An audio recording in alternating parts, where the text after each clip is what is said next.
স্বাগত Asian news update. আপনাদের সাথে আছি আমি মুক্তা ইসলাম। রাজধানীর পূর্বাচল নতুন শহরে প্লট দুর্নীতির পৃথক ৩ মামলায় শেখ হাসিনার ২১ বছরের কারাদণ্ড দিয়েছেন আদালত।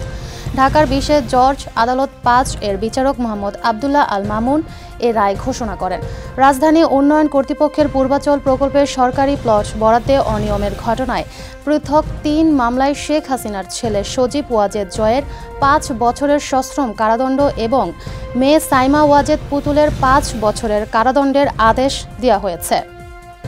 ত্রয়োদশ সংসদ নির্বাচনকে সামনে রেখে আইনশৃঙ্খলা বাহিনীর সঙ্গে বৈঠক করেছে নির্বাচন কমিশন। নির্বাচনের নিরাপত্তা কৌশল পর্যালোচনা ও চূড়ান্ত করতেই এই বৈঠক। রাজধানীর আগারগাঁওয়ের নির্বাচন ভবনে সকাল 10:30টায় এই বৈঠক শুরু হয়। এতে প্রধান নির্বাচন কমিশনার এএমএম নাসির উদ্দিনের সভাপতিত্বে 4 নির্বাচন কমিশনার, স্বরাষ্ট্র সচিব, ইসি সচিব সহ বাহিনী ও সংস্থার শীর্ষ ব্যক্তিরা অংশ নেয়। বৈঠকে নির্বাচনকালীন নিরাপত্তা কর্মকৌশল নির্ধারণের নির্দেশনা দেওয়া হয়। পশ্চিম আফ্রিকার দেশ গিনি বিসাওয়ে প্রেসিডেন্টকে পদচ্যুত করে ক্ষমতা দখল করেছে সেনাবাহিনী। খবর মিলেছে প্রেসিডেন্ট সিসোকো এমবালোকের আটকে। দর্শক, এই ছিল এশিয়ান নিউজ আপডেট। ধন্যবাদ এতক্ষণ সাথে থাকার জন্য।